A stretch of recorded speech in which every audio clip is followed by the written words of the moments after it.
29 अगस्त 2021 अव्यक्त बाप दादा के महावाक्य।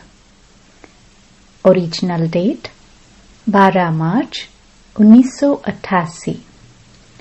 3 प्रकार का स्नेह तथा दिल के स्नेही बच्चों की विशेषताएं। आज बाप दादा अपनी स्नेही, सहयोगी और शक्तिशाली ऐसे 3 विशेषताओं से संपन्न बच्चों को देख रहे हैं। यह तीनों विशेषताएं जिसमें समान हैं, वही विशेष आत्माओं में नंबर 1 आत्मा है। स्नेही भी हो और सदा हर कार्य में सहयोगी भी हो, साथ साथ शक्तिशाली भी हो। स्नेही तो सभी हैं, लेकिन स्नेह में एक है दिल का स्नेह, दूसरा है समय प्रमाण मतलब का स्नेह और तीसरा है मजबूरी के समय का स्नेह। जो दिल का स्नेही है, उसकी विशेषता यह होगी, वह सर्व संबंध और सर्व प्राप्ति सदा सहज स्वतः अनुभव करेंगे। एक संबंध की अनुभूति में भी कमी नहीं। जैसा समय वैसे संबंध के स्नेह के भिन्न भिन्न अनुभव करने वाले, समय को जानने वाले और समय प्रमाण संबंध को भी जानने वाले होंगे। अगर बाप जब शिक्षक के रूप में श्रेष्ठ पढ़ाई पढ़ा रहे हैं, ऐसे समय पर शिक्षक के संबंध का अनुभव न कर सखा रूप की अनुभूति में मिलन मनाने व रूह रिहान करने में लग जाए, तो पढ़ाई की तरफ अटेंशन नहीं होगा। पढ़ाई के समय अगर कहे कि मैं आवाज से परे स्थिति में बहुत शक्तिशाली अनुभव कर रहा हूं, तो पढ़ाई के समय क्या यह राइट है? क्योंकि जब बाप शिक्षक के रूप में पढ़ाई द्वारा श्रेष्ठ पद की प्राप्ति कराने आते हैं, तो उस समय टीचर के सामने गॉडली स्टूडेंट लाइफ ही यथार्थ है।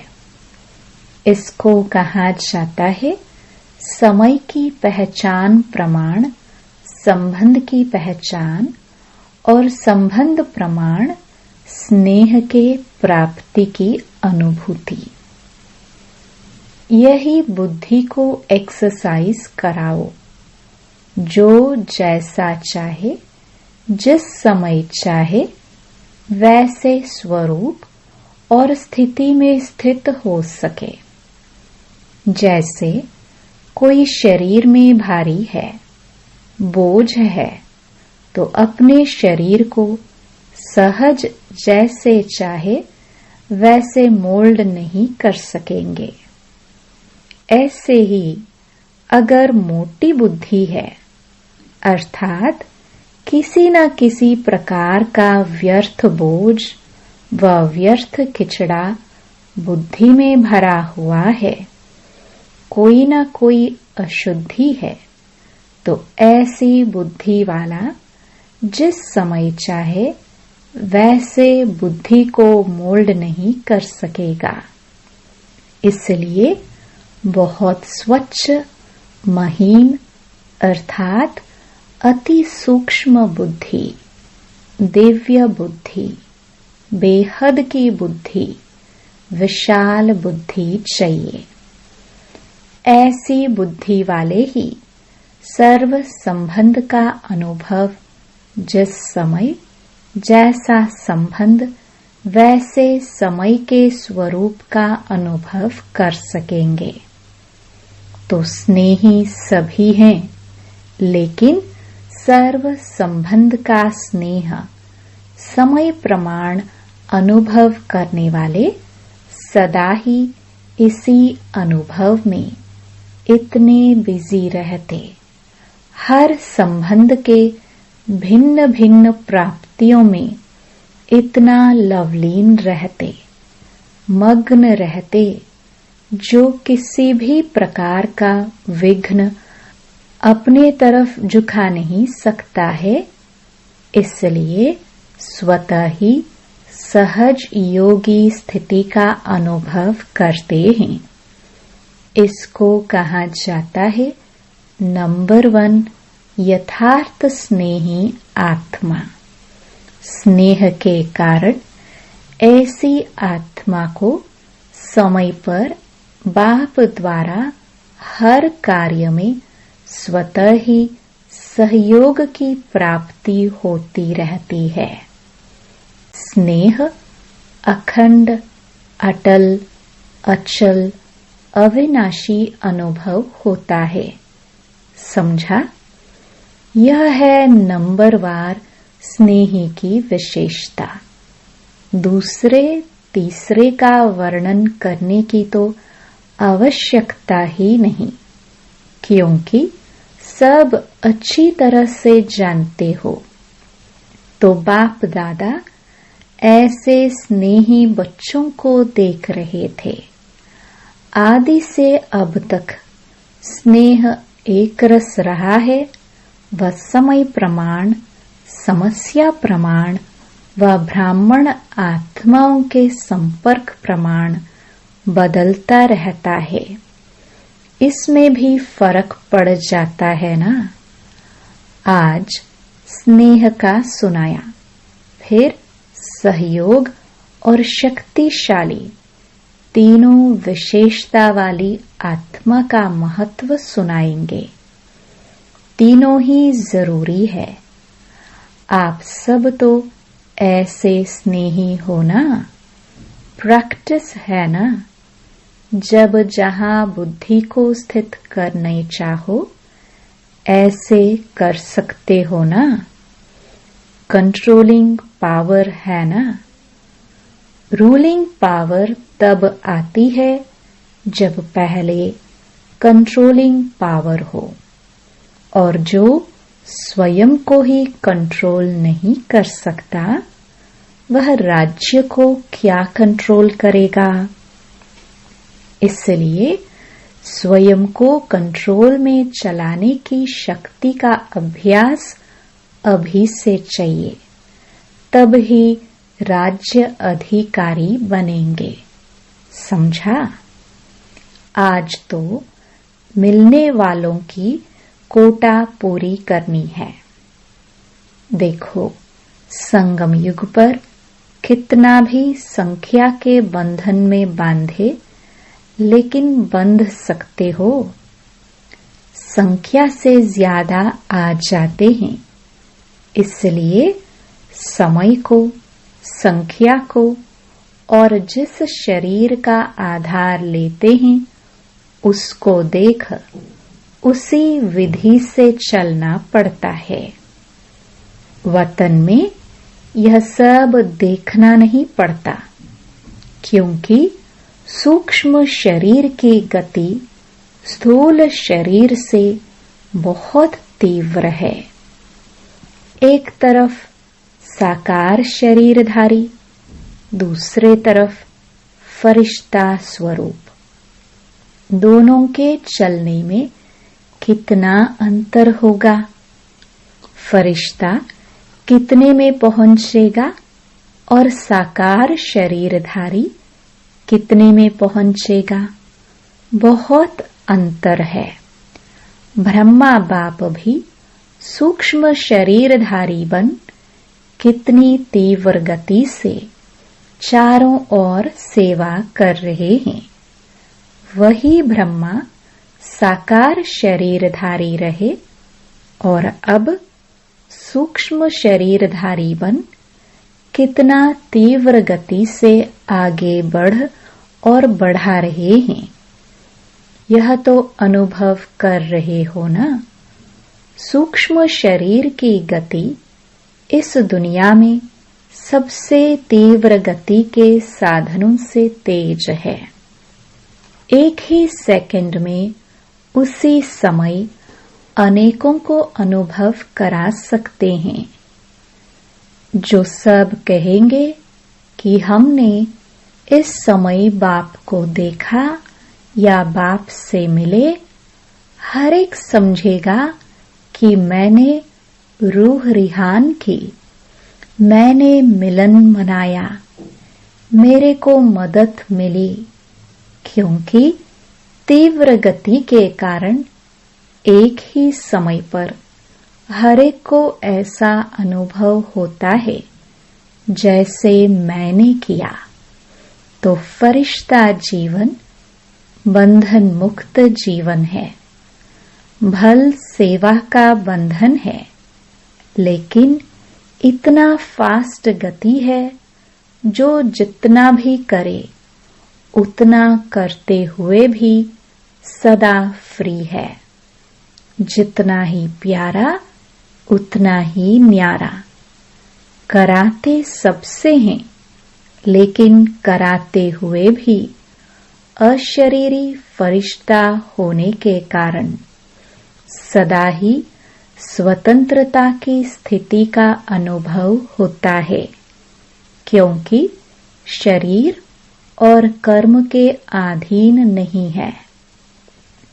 आप लोगों को भी अनुभव है, जब फरिश्ते स्थिति से कोई कार्य करते हो तो बंधन मुक्त अर्थात हल्कापन अनुभव करते हो ना। और जो है ही फरिश्ता, लोक भी वह, तो शरीर भी वह, तो क्या अनुभव होता होगा, जान सकते हो ना। अच्छा, चारों ओर के सर्व दिल के स्नेही बच्चों को, सदा दिव्य विशाल बेहद बुद्धिवान बच्चों को, सदा ब्रह्मा बाप समान फरिश्ता स्थिति का अनुभव कर तीव्र गति से सेवा में, स्व उन्नति में सफलता को प्राप्त करने वाले, सदा सहयोगी बन बाप के सहयोग का अधिकार अनुभव करने वाले ऐसे विशेष आत्माओं को, समान बनने वाली महान आत्माओं को बाप दादा का याद प्यार और नमस्ते। अव्यक्त बाप दादा से पर्सनल मुलाकात। 1. सदा बेफिक्र बादशाह होना। जब बाप को जिम्मेवारी दे दी तो फिक्र किस बात का। जब अपने ऊपर जिम्मेवारी रखते हो तो फिर फिक्र होता है, क्या होगा, कैसे होगा। और जब बाप के हवाले कर दिया तो फिक्र किसको होना चाहिए, बाप को या आपको। और बाप तो सागर है, उसमें फिक्र रहेगा ही नहीं। तो बाप भी बेफिक्र और बच्चे भी बेफिक्र हो गए। तो जो भी कर्म करो, कर्म करने से पहले यह सोचो कि मैं ट्रस्टी हूँ। ट्रस्टी काम बहुत प्यार से करता है, लेकिन बोझ नहीं होता है। ट्रस्टी का अर्थ ही है सब कुछ बाप तेरा। तो तेरे में प्राप्ति भी ज्यादा और हल्के भी रहेंगे, काम भी अच्छा होगा, क्योंकि जैसी स्मृति होती है वैसी स्थिति होती है। तेरा माना बाप की स्मृति। कोई रिवाजी महान आत्मा नहीं है, बाप है। तो जब तेरा कह दिया तो कार्य भी अच्छा और स्थिति भी सदा बेफिक्र। जब बाप ऑफर कर रहा है कि फिक्र दे दो, फिर भी अगर ऑफर नहीं माने तो क्या कहेंगे? बाप की ऑफर है, बोझ छोड़ो, तो सदा बेफिक्र रहना है और दूसरों को बेफिक्र बनने की अनुभव से विधि बतानी है। बहुत आशीर्वाद मिलेगी। किसका बोझ व फिक्र ले लो तो दिल से दुआएं देंगे, तो स्वयं भी बेफिक्र बादशाह और दूसरों की भी शुभ भावना की दुआएं मिलेंगी। तो बादशाह हो, अविनाशी धन के बादशाह हो। बादशाह को क्या परवाह, विनाशी बादशाहों को तो चिंता रहती है, लेकिन यह अविनाशी है। अच्छा। 2.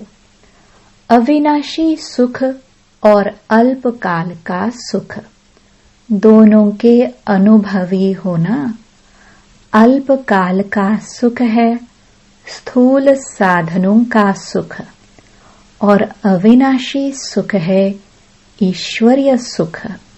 तो सबसे अच्छा सुख कौन सा है? ईश्वरीय सुख जब मिल जाता है तो विनाशी सुख आपे ही पीछे पीछे आता है।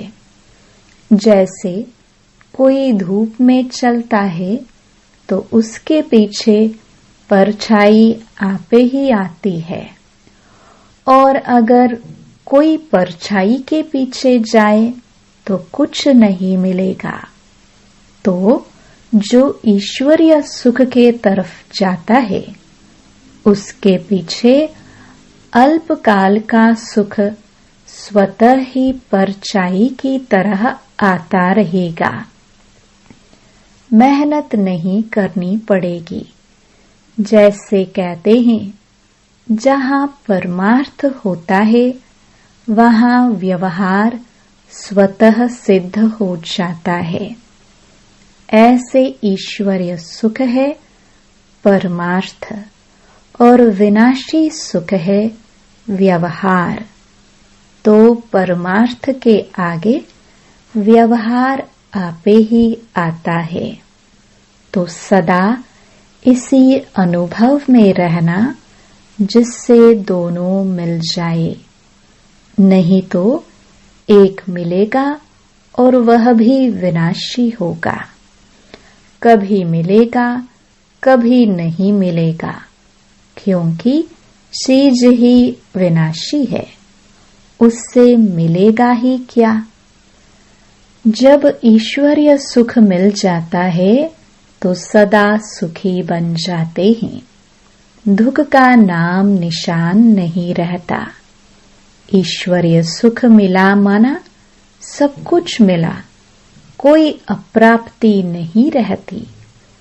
अविनाशी सुख में रहने वाला विनाशी चीजों को न्यारा होकर यूज करेगा, फंसेगा नहीं। अच्छा। 3. सदा अपने को कल्प पहले वाले विजयी पांडव समझते हो। जब भी पांडवों के यादगार चित्र देखते हो तो ऐसा लगता है कि यह हमारा यादगार है। तो पांडव अर्थात सदा मजबूत रहने वाले, इसलिए पांडवों के शरीर लंबे चौड़े दिखाते हैं, कभी कमजोर नहीं दिखाते।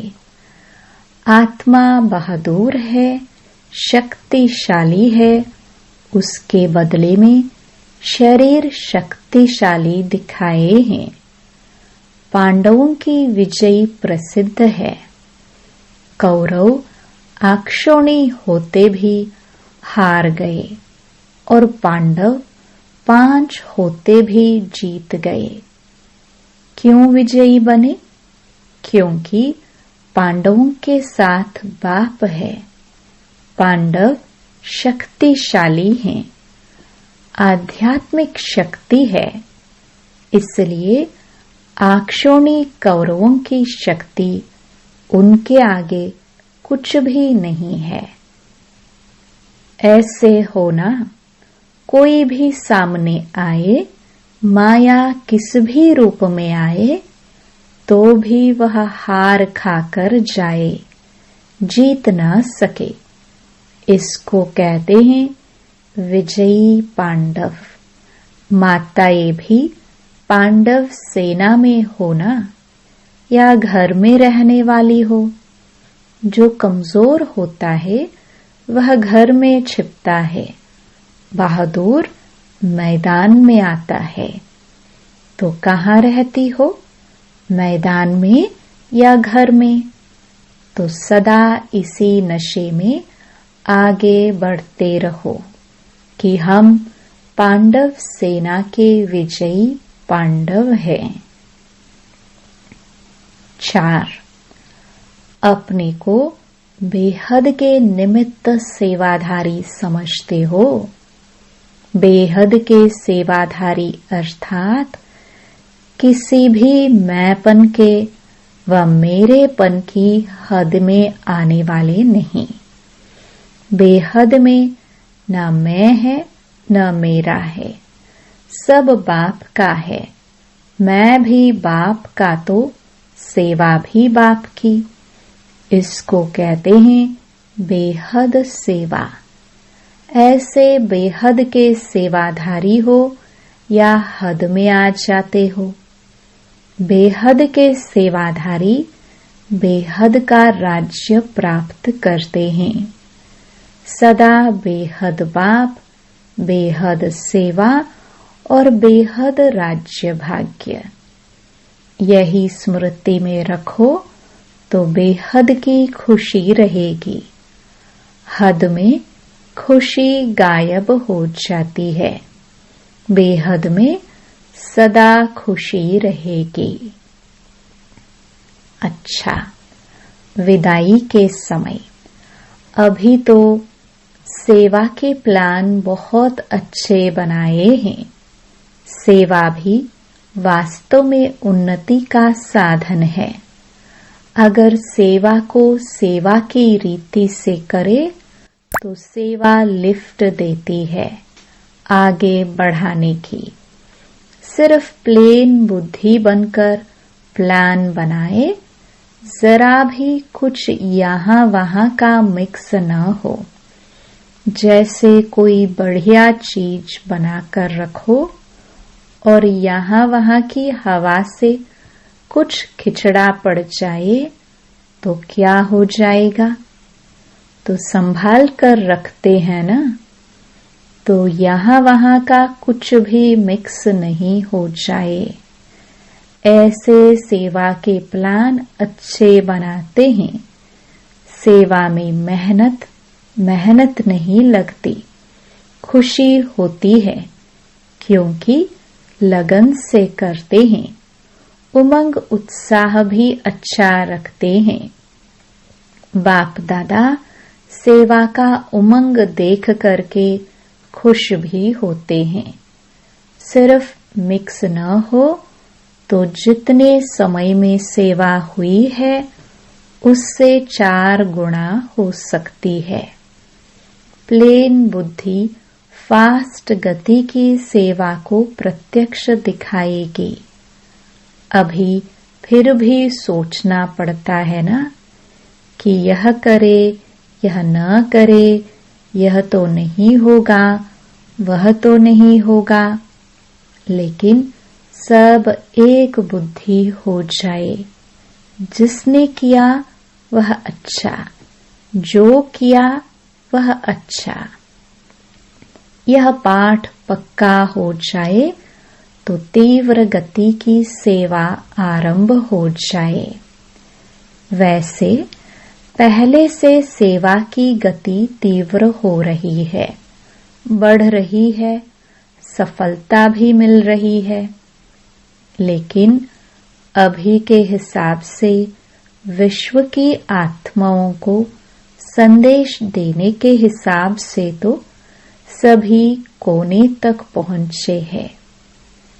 कहाँ 550 करोड़ आत्माएं और कहाँ संदेश पहुंचा होगा तो 1 करोड़ 2 करोड़ तक। बाकी कितने पड़े हैं?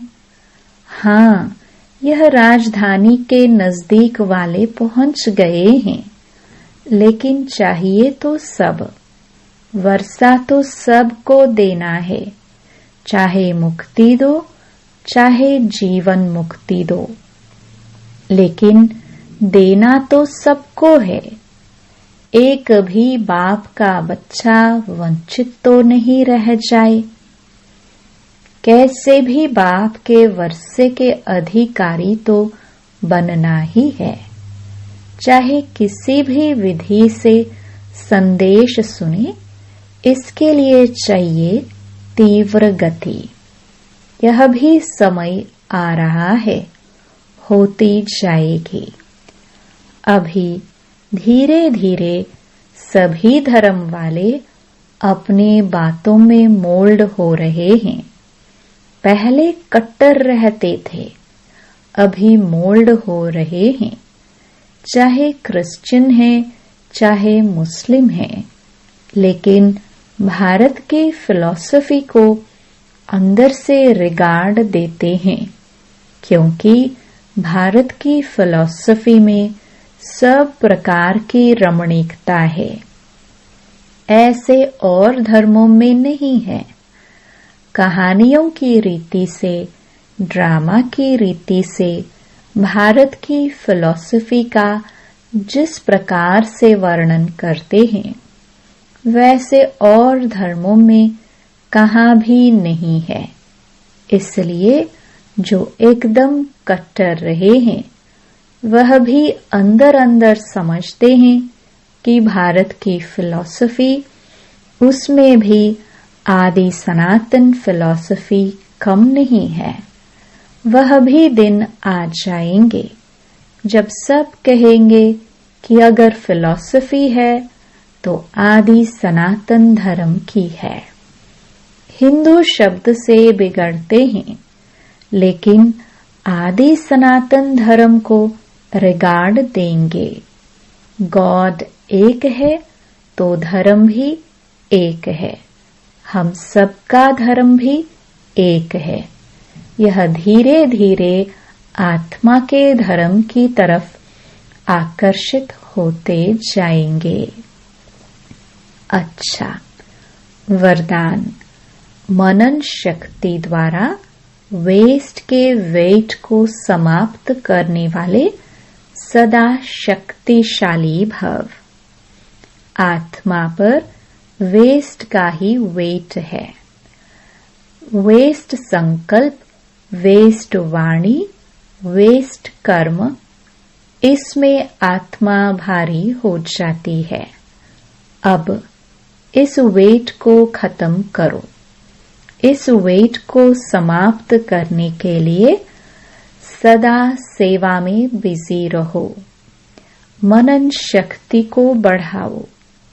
मनन शक्ति से आत्मा शक्तिशाली बन जाएगी। जैसे भोजन हजम करने से खून बनता है, फिर वह शक्ति का काम करता। ऐसे मनन करने से आत्मा की शक्ति बढ़ती है। स्लोगन। जो अपने स्वभाव को सरल बना लेते हैं, उनका समय व्यर्थ नहीं जाता। ओम शांति।